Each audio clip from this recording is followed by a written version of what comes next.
Bonjour Président, Bonjour, pour vous présenter à nos auditeurs. je suis M. Marcelin Kwame, président du CISO national Côte d'Ivoire. Président, quel bilan faites-vous pour l'année 2020 qui vient de s'achever? Oui, un bilan très amer. Vous savez que beaucoup d'événements ont survécu dans notre pays. D'abord, à commencer par le processus électoral. On a traversé une situation où le dialogue était rompu entre le pouvoir, l'opposition et la société civile. Du coup, le pouvoir exécutif menait en mal le processus, et tant bien que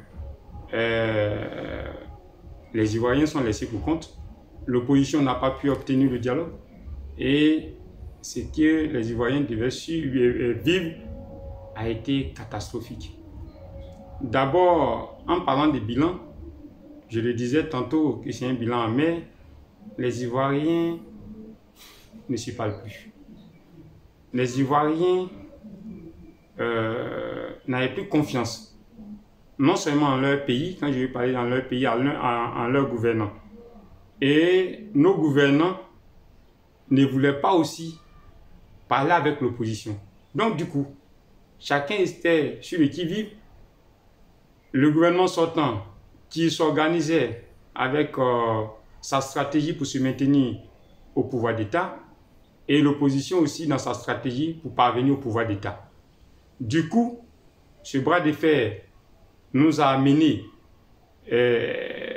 à des élections chaotiques où il y a eu plus de 85 morts, 400 et quelques blessés. On aurait pu éviter cela si le dialogue avait primé. Et pour moi, en tant qu'acteur politique, je ne suis pas content, non seulement des acteurs politiques que nous sommes, mais aussi de nos gouvernants. Pour moi, le gouvernement devait toujours rassurer le quotidien des Ivoiriens. Et le gouvernement devait avoir, pour, je dirais, équilibriste, l'opposition. Nos critiques devaient permettre au gouvernement d'asseoir une politique d'orientation, une politique inclusive qui puisse permettre aux Ivoiriens de vivre en toute sérénité. Et cela n'a pas pu y être. La Côte d'Ivoire a encore succombé face à une élection chaotique. Des morts par-ci, des morts par-là, où, je dirais, on a vu le jeune Toussaint décapité, où sa tête a été transformée en ballon de football.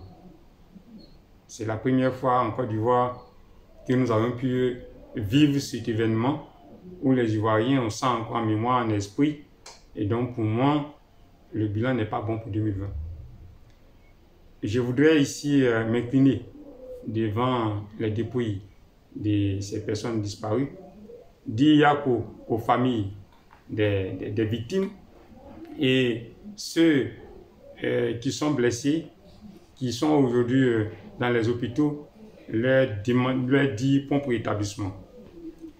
Il est de notoire que ces personnes reprennent leur santé. Et aussi, sans oublier ceux qui sont aujourd'hui incarcérés dans nos prisons.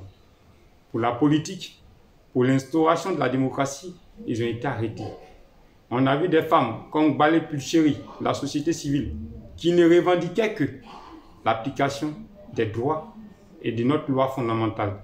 Elle est aujourd'hui incarcérée et on ne sait quand son jugement, mais aussi on ne peut pas la libérer provisoirement. Tout cela nous donne un goût amer et on se pose la question s'il faut continuer à faire la politique. J'ai dit oui, il faut continuer à faire la politique parce que tant que la démocratie ne sera pas instaurée dans notre pays, il va falloir que nous, opposants, nous continuions de nous battre pour l'obtenir. Pour la nouvelle année, je voudrais présenter mes vœux les meilleurs à tous les Ivoiriens. Que ce que nous avions vécu en 2020 ne se reproduise plus en 2021. Que les Ivoiriens aient la santé. Que dans la prière, nous soyons prospères et que nous puissions avoir le minimum pour faire face à nos familles. Vous comprendrez aujourd'hui que tout a augmenté. Les salaires n'ont pas augmenté, mais tout a augmenté. Rien n'a bougé, tout a augmenté. Et le gouvernement continue de jouer sa comédie de venir jouer aux pompiers après les augmentations. Quand vous taxez, vous augmentez les fiscalités, vous obligez les opérateurs économiques à payer des fiscalités qui n'arrivent pas à rentrer en possession, comprenez bien qu'ils sont obligés d'augmenter les articles pour pouvoir rentrer en possession et faire face à ce qu'ils doivent verser à l'État. Je demande au gouvernement ivoirien de revenir à la normale et permettre à ces opérateurs de réduire les prix des denrées de première nécessité et permettre les Ivoiriens, parce que les Ivoiriens sont beaucoup pauvres, permettre aux Ivoiriens de pouvoir faire face à ce qu'on appelle au charge de leurs familles respectives. Pour cette nouvelle année, nous abordons un chapitre très amer, les élections législatives que nous allons aborder bientôt. J'ai prié Dieu que tous les candidats puissent se parler dans chaque région, dans chaque département, pour que ces élections, bien entendu, se passent dans toute dans la transparence et dans la sécurité, permettent à nos populations de s'en sortir sans mort, sans blessés, et que nous ayons le vainqueur et le vaincu qui dira merci au vainqueur. L'année 2021, comme je l'ai dit, c'est une année de dialogue. Vous avez compris, après les élections, l'opposition a tendu la main au chef de l'État et en retour, le chef de l'État a donné cette main. Nous sommes dans un dialogue. Ce dialogue est très mal interprété, très mal vu par les Ivoiriens. Mais je vais le leur expliquer. Tant que l'opposition n'aura pas les armes nécessaires pour mener la lutte face au pouvoir en place, il est important que nous dialoguons pour donner la paix aux Ivoiriens. Dans la paix, nous continuons la lutte. Et dans la paix, nous pouvons obtenir ce que nous n'avons pas pu obtenir dans la lutte. Je m'explique très clairement. Si nous avions la paix, il va sans dire qu'il faut respecter la loi fondamentale. Si nous avions la paix, il va sans dire qu'il faut rééquilibrer la CEI. Si nous avons la paix, il va sans dire qu'il faut que nous ayons des institutions fortes et républicaines qui puissent non seulement travailler pour l'ensemble des Ivoiriens, mais pas une institution qui sera aux ordres d'un individu.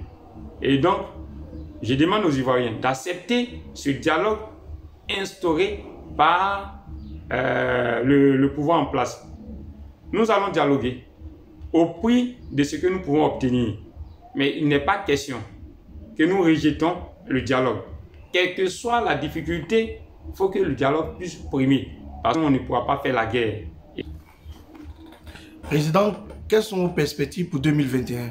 Oui, 2021, comme je venais de l'annoncer, je pense qu'il faudrait que la confiance renaisse entre les Ivoiriens. La confiance, c'est de se parler.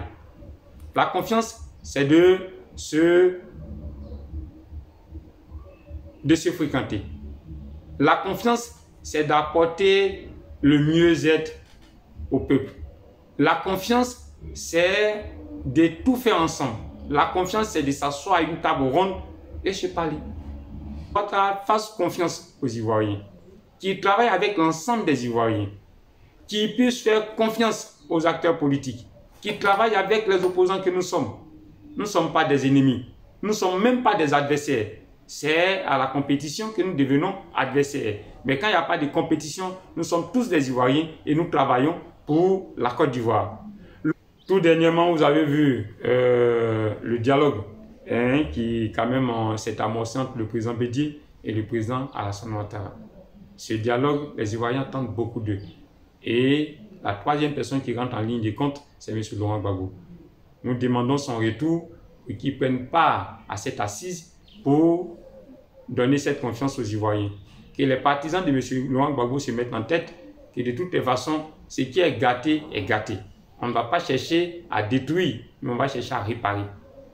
Contribuer pour que le dialogue soit sur les lèvres de tous les Ivoiriens. Je vais contribuer pour que le dialogue soit, je dirais, une religion, une seconde religion pour le peuple de Côte d'Ivoire. Donc, je demande aux militants du CISO national Côte d'Ivoire de s'inscrire dans cette dynamique. Je demande au peuple ivoirien de s'inscrire dans cette dynamique. Parce que même si on a beau faire la guerre, il adviendra un jour où nous allons nous asseoir pour chercher la paix. La paix n'est pas un même mot, mais c'est un comportement. Donc il est temps pour 2021 que nous obtenons cette paix. Si nous avions la paix, nous pouvons faire beaucoup de choses. Si nous avions la paix, nous pouvons nous parler. Si nous avions la paix, vous verrez une Côte d'Ivoire plutôt stable, une Côte d'Ivoire où il fait bon vivre. Si nous avions la paix, on verra le retour des exilés politiques, on verra le retour de M. Soro-Guillaume, on verra le retour de M. Laurent Gbagbo, de M. Charles Blé Goudé et les prisonniers politiques militaires. Dans cette paix, comme je le disais, pour 2021, je souhaite que ces élections se déroulent dans de très bonnes conditions. Je souhaite que ces élections se déroulent dans de très bonnes conditions. Au moment opportun, nous allons apporter notre appui aux candidats qu'il faut. Je suis un parti autonome, je suis certes dans une coalition. Nous sommes en train de travailler pour arrêter la liste de nos candidats. Et quand on aura les candidats, on va les présenter aux populations et nous allons faire le travail qu'il faut pour que nous puissions remporter ces élections. Je suis national en train de faire un travail sur l'échiquier national et je peux vous rassurer que le CISO est la deuxième force politique dans la région du Bélier. Ça, je ne peux que saluer les militants, saluer les cadres de ce parti. Nous sommes en train de travailler un peu partout, dans toutes les régions de la Côte d'Ivoire. Nous sommes implantés sur 28 régions. Il reste encore 3 régions auxquelles nous devons travailler. Le travail continue et vous allez voir bientôt que je vais faire des tournées dans toutes les régions pour implanter le CISO national Côte d'Ivoire. 2021 sera une année d'implantation. 2021 sera une année de propagande. 2021 sera une année d'assises pour le CISO national Côte d'Ivoire. Et je ne peux qu'en être fier et dire merci aux personnes qui ont bien voulu me faire confiance. Vous avez